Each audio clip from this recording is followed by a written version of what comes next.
Hey guys, welcome to the first episode of Lifting with Lauren. This is a really odd attempt at me trying to work out while trying to record a podcast at the same time. But I'm also live on Instagram at the moment, so if anybody is watching, you're welcome to chime in. It's just that I'm going to have to walk over and look at the phone in order to be able to see anything because the words are extremely tiny. Anyway, I have this lapel mic on right now, and when I've used it in the past, it actually picks up sound a little too well, and it gets extremely loud. So if I sound too loud, just turn your volume down. Sorry about that. Can't really help it. So just going through a warm-up now. So what I've been doing lately with my warm-ups is I actually write a general warm-up for most of my clients. I was actually writing specific warm-ups for each of them, but decided to do some general ones for all my group training clients, and they seem to like it so far. So I try to go through that warm-up every day, even though today I'm actually doing total bro workout. Today is going to be all chest and benching and all of the things that bros do. So I'm actually going to still warm up my lower body, even though I'm doing upper body stuff. So anyway, I actually wanted to use this episode to talk about how to handle COVID-19 with exercises and workouts and all that stuff. I will say I cannot count while I'm talking and trying to exercise, so I'm probably going to be like really uneven with repetitions on each side. Anyway, I did want to talk about how to handle that because I know that I follow lots of fitness people, so right now it almost looks like my Instagram feed and my Facebook completely oversaturated with fitness professionals who are sharing all of their fitness stuff. And I know a lot of people are giving out free stuff. Some people aren't giving out free stuff. I'm giving out free yoga classes, but not free coaching because it takes a lot of work. It just seems like everybody has their input and their 2 cents. I would honestly be curious to know whether or not people are using this time off of work to exercise more. It would be really funny in the long run if all of these fitness professionals were over marketing to everyone and no one's actually lifting or doing any extra exercise. That would be actually kind of funny. Also messed up, but still funny. But anyway, I have clients who, some of them have regular jobs and they are having to stay at home because of their jobs. And actually for some people that becomes, adjusting the J-hooks here, becomes really unmotivating or demotivating. Is it unmotivating? I don't know which one it would be. I guess demotivating. So they have a hard time sticking with structure. I don't have as many of those, but some of them I do. You get caught up in watching Netflix or watching that stupid Tiger King show. Guys, if you haven't watched the Tiger King, what is that, a documentary? Don't watch it. I watched the whole thing, and I guess it's a good thing that I did watch it, but it was just really, really weird. It was like real life Will Ferrell kind of funny. And I only like Will Ferrell and Elf, and I don't like him in anything else. So if you don't find Will Ferrell funny, you're not going to find Tiger King funny, because it was just really odd. And what's even weirder is that I don't really know that the documentary was supposed to be funny. I think it was just supposed to tell you about these crazy people, and it ended up being really funny to most people. Anyway, that's regardless. People are getting caught up doing stuff like that. See how it tangented off there? That's what everybody else is doing with their regular routine. So everyone's getting so caught up in, everything else, and everyone's really stressed out because of the virus that there's a good chance that many people are not focusing on their lifting, and I know that some of my clients, a few of them, are kind of in the same boat.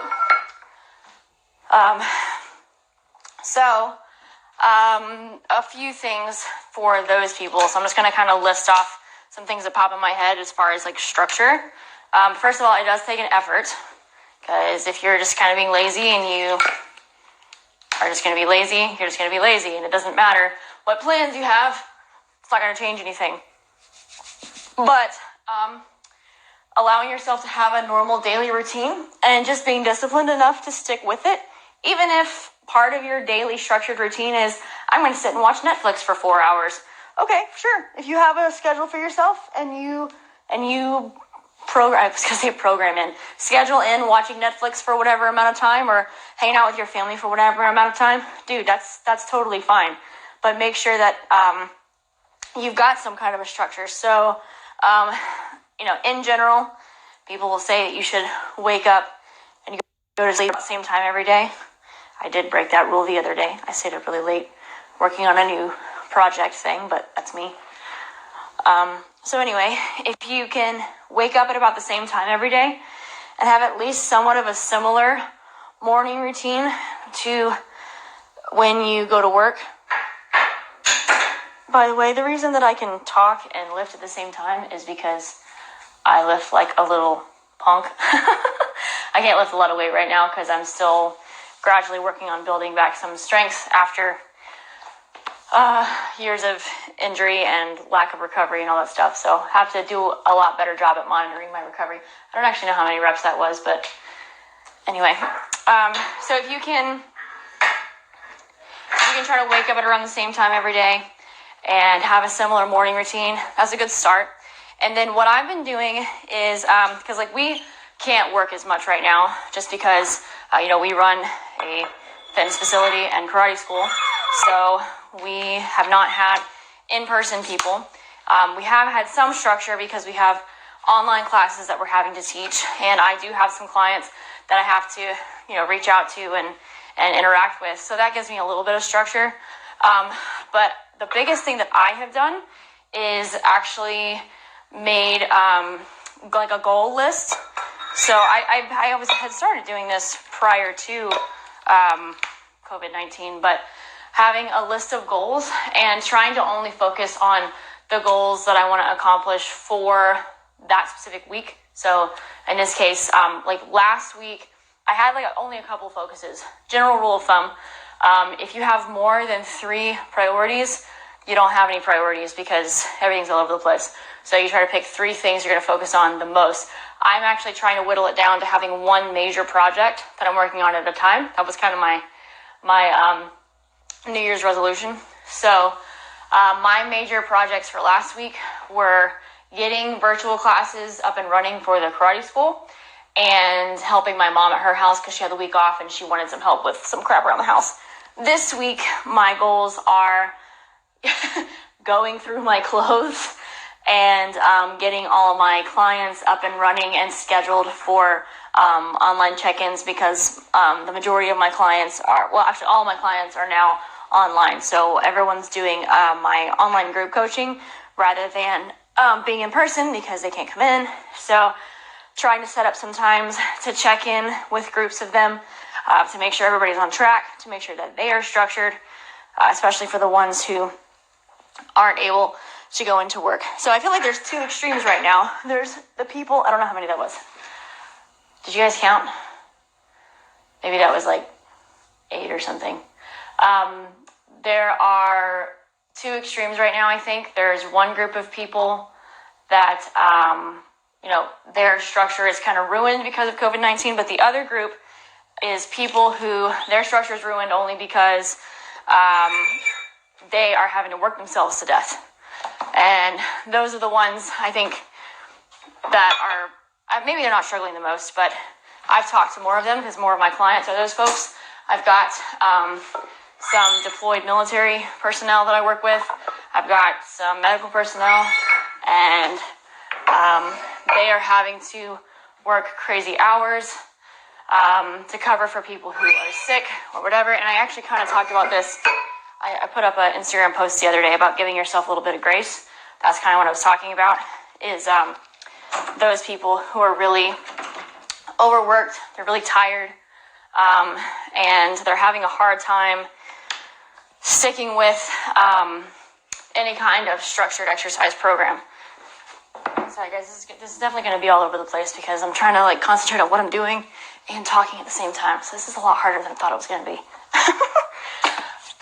Anyway, so they're having a harder time sticking with any kind of structured exercise. And I've tried to give a couple of tips to those folks.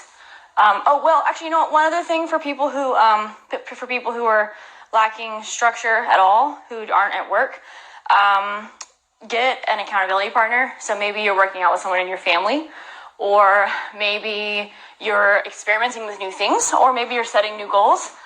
Trying to find different things to stay motivated, because that's a big thing. Is like, this is a hip thruster bench that I'm fixing to use for incline presses, because I don't have an incline bench here. So just so you know, that's why I'm sitting here. And slides. If you have someone to work out with, or if you have some kind of a goal, or something new to motivate you, there's a possibility that it will motivate you to stay more structured. So in addition to like discipline things, like actually providing yourself some structure through all of your daily routines, also motivating yourself can be a big part of it too. That way you're not all over the place. So back to the people who are working crazy hours. One of the biggest struggles there is fatigue, because like I have a girl that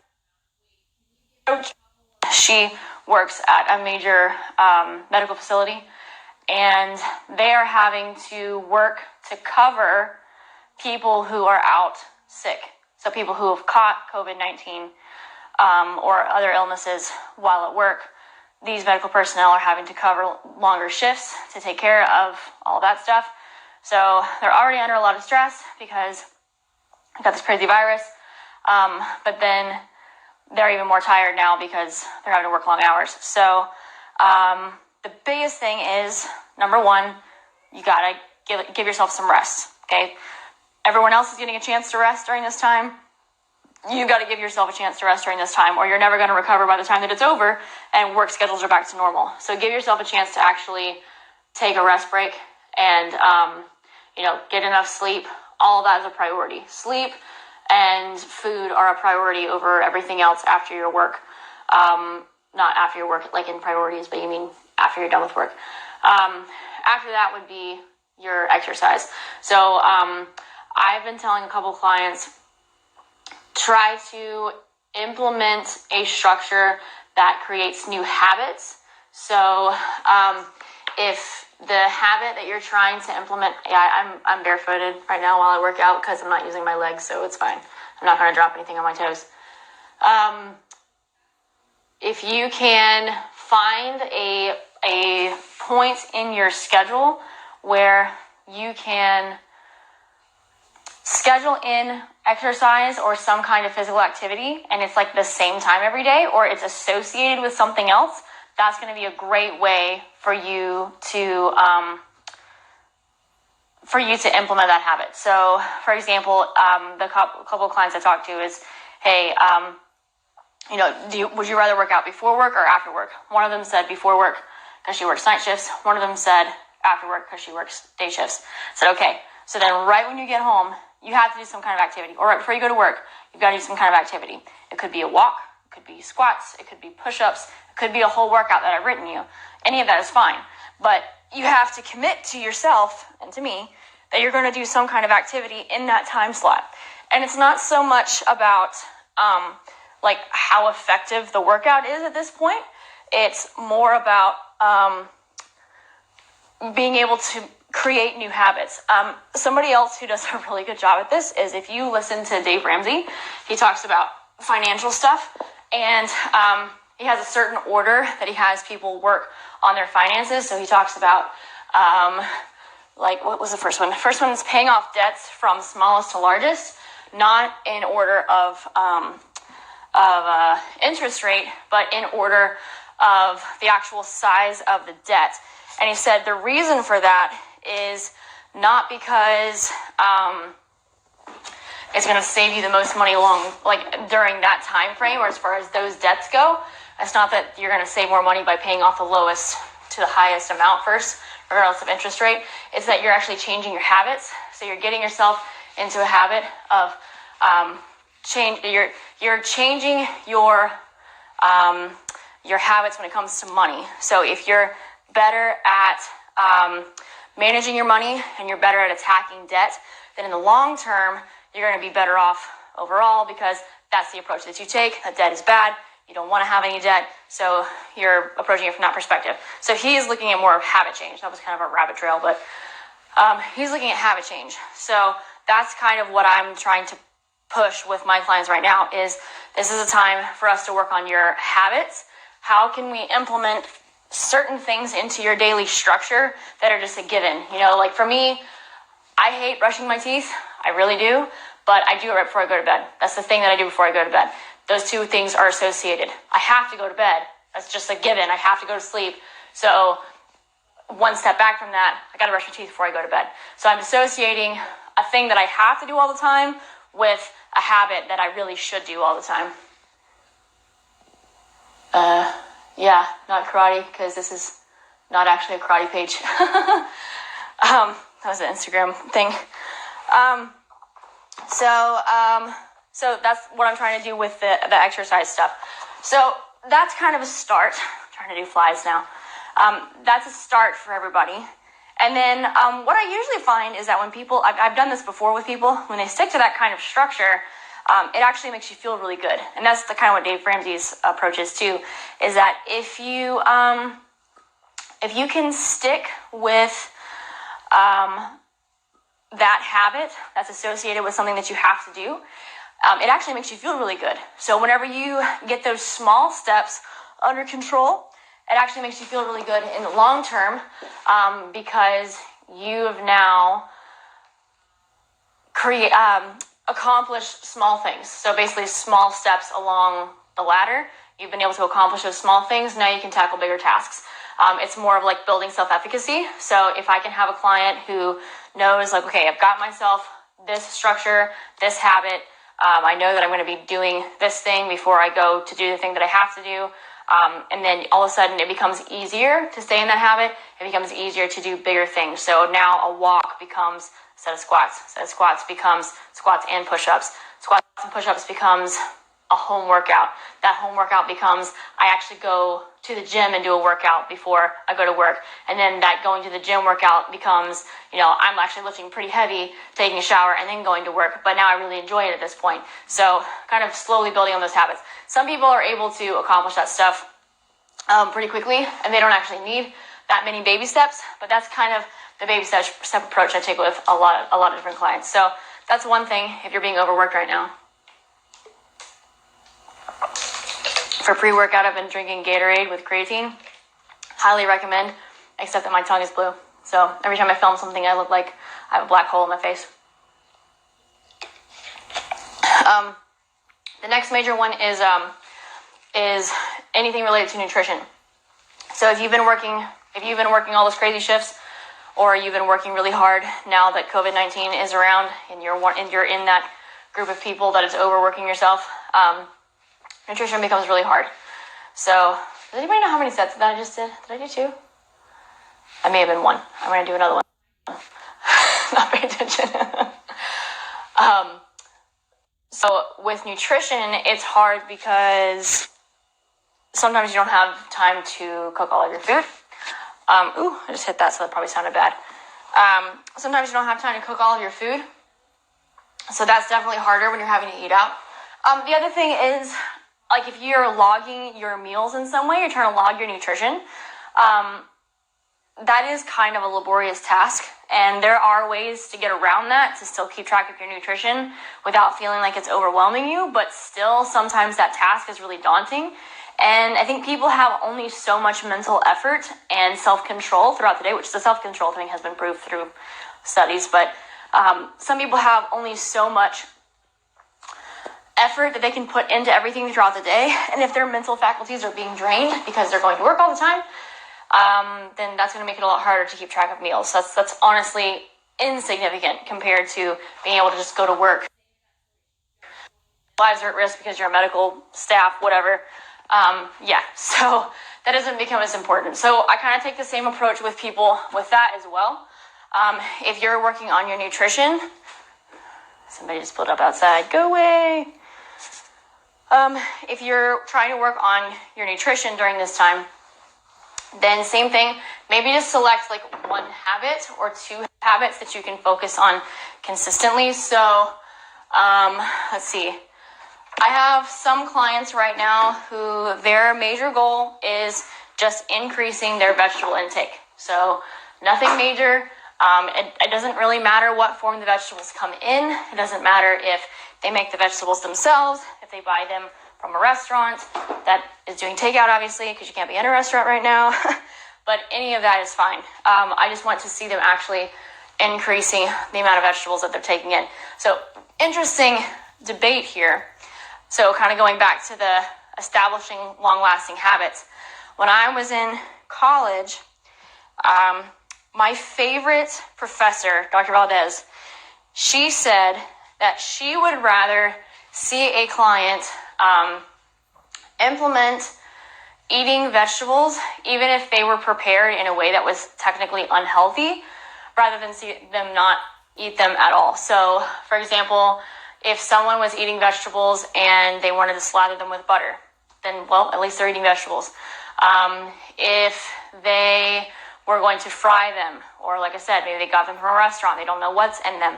She said, she presented this as a debate topic, is it better for them to essentially not eat any vegetables and keep their calories lower, or is it better to implement vegetables regardless of the caloric cost? I do think that depends, but especially right now, since we're not going to be able to look at specifics as much because it's so difficult for people who are working crazy hours during this time, I would venture to say that just incorporating those vegetables regardless of what form they come in or where they come from, that's probably going to be your best bet. So I actually have a couple of clients, or maybe like 4 or 5 clients. Their goal right now is to increase the number of vegetables that they're taking in. So it's really cool because the training app that I use, the company that I go through, they just improved their app to where now we can do daily habits, which is amazing. So now I can actually set it up where they have like a certain that we measure portion sizes with the hand. So they have a certain number of hand portion sizes that they need to be able to get in with vegetables. And then once they get done, all they do is just mark it off. So they just go on the app and they mark off and say, hey, got the veggies in, boom, done. Like super, super easy, straightforward. They don't have to worry about having all the numbers correct. They don't have to worry about what was in it. All they have to do is just say, I ate my vegetables. Pretty easy. So that's another thing that I've been having clients focus on who are really busy. See if there's anything else. The other major things are like stress, like stress control, and that's for anybody during this time. That's one thing that I had already started working on this prior to the COVID-19 stuff, but working on managing stress better. For me, it has more to do with a recovery aspect. I'm experimenting right now. I'm trying to figure out where to put this band. I'm supposed to be doing overhead triceps extensions. Fun fact, I write everyone else's workouts, and then when I go to write my own workouts, I don't want to write them because I always overestimate what I'm capable of doing. So I figure if I do somebody else's workouts, then I can just scale back and then do something that works better for me at that point. And my arm's getting kind of tired. So this is like definitely a bro workout, but in the process, I have to adapt things. So this is supposed to be a cable overhead triceps extension. I don't have a cable machine yet. I was actually fixing to buy one before this crazy stuff happened. So I'm trying to figure out where to put this band. I might end up skipping this one or doing a dumbbell instead. Let's throw that band away. Anyway, one is like stress control. I use this app called Calm. I actually I've been kind of a cheapo and I haven't bought the full version, but I think Tamara Lovett or something is the lady's name, but she and another guy, they will narrate the meditations, and you can go in and select all these different meditations for all different kinds of things. I think they're kind of based on this, like kind of the same premise, like you just sit there, you close your eyes, you breathe, you focus on your breath or whatever else. But the way that they say it, the way that they present the meditation to you is really, really cool because you... I don't know, you just take a different perspective of while you're sitting there being quiet, you're able to focus on, what it is that's making you anxious or not focus on it. Or you just learn how to lower your anxiety levels. if with my the free yoga class I've been streaming my yoga classes now since the population of people that I normally work with for yoga, they're most at risk because they're all seniors and they can't get out during this time. Anyway, what was I saying? Oh yeah, with my live stream, I've been focusing a little bit on that. So I always focus on that a little bit, like letting go of whatever is normally on your mind and trying to focus on what your body's feeling. But I have tried to spend a little bit of extra time on the meditative part of it, because I feel like that's so needed. It's funny because I live in a very rural community, and even though we're not hugely affected right now, like there's a lot of small businesses that are having to close, but right now there's still money circulating. So like even though we closed and we're a small business, and a lot of people are concerned for us, and we're really grateful for everybody's support. We've been able to still continue business, not as usual, but continue business and do things online, and we haven't been hugely affected, but also the distance between how much money we make versus zero is not as great as someone who makes bukus of money because they live in a more affluent area. So, the stress isn't quite as bad, I guess, in this area, but even though we're not as directly affected, especially with dealing with media stuff, it does kind of put you in a more sympathetic state. Sympathetic nervous system is the one that makes you really nervous and ready to go and fight or flight and all that stuff. What I find really interesting is that your sympathetic response to stress, your body doesn't know the difference between you having to fight off a tiger or run from a tiger versus, everyday stress because you're about to take a math test. So I thought that was pretty funny. But that's part of the reason why, I've had issues with, I think, recovery, why I'm lifting like a punk, is because, once again, your body doesn't know the difference. And whenever you're putting your body under that much stress all the time, you're just not doing a lot of good for your recovery, your organs, your brain. There's still having to do lots of research on this kind of thing, but, the way it affects your overall physiology, the way you digest, the way you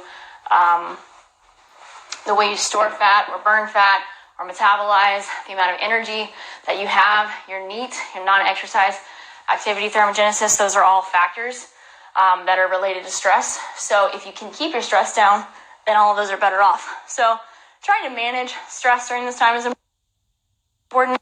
I highly recommend the Calm app, just because it's so great, or because I've been using it actually, or doing some kind of yoga or meditative thing.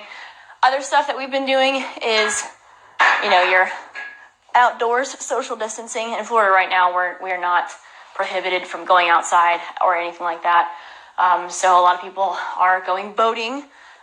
We've been going fishing a lot, so that's been nice. Actually pretty regularly. And I normally help out with our services on Sunday, so I'm able to take an extra day to rest. So it's kind of been nice to have that time off. Even though finances are crazy, for me, I've been trying to, overall finances in the U.S. are crazy. So for me, I've been trying to focus on just hey, you know what? We're going to recover from this. It's going to be a lot better once all this is over. I'm trying to use this time to rest and recover, and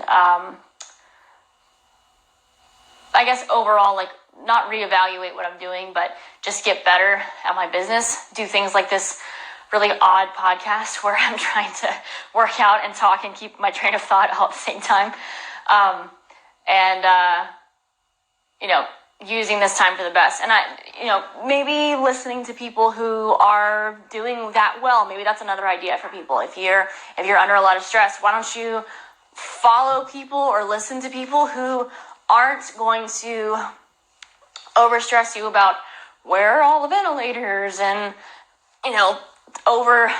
overdoing the media coverage on COVID-19. It is important, guys, but if it's stressing you out, honestly, it isn't worth listening to. So anyway, I just have a couple sets of calf raises and I got to get off here because I've got a class to run in 2 minutes. So thanks for those who listened. Yeah, okay.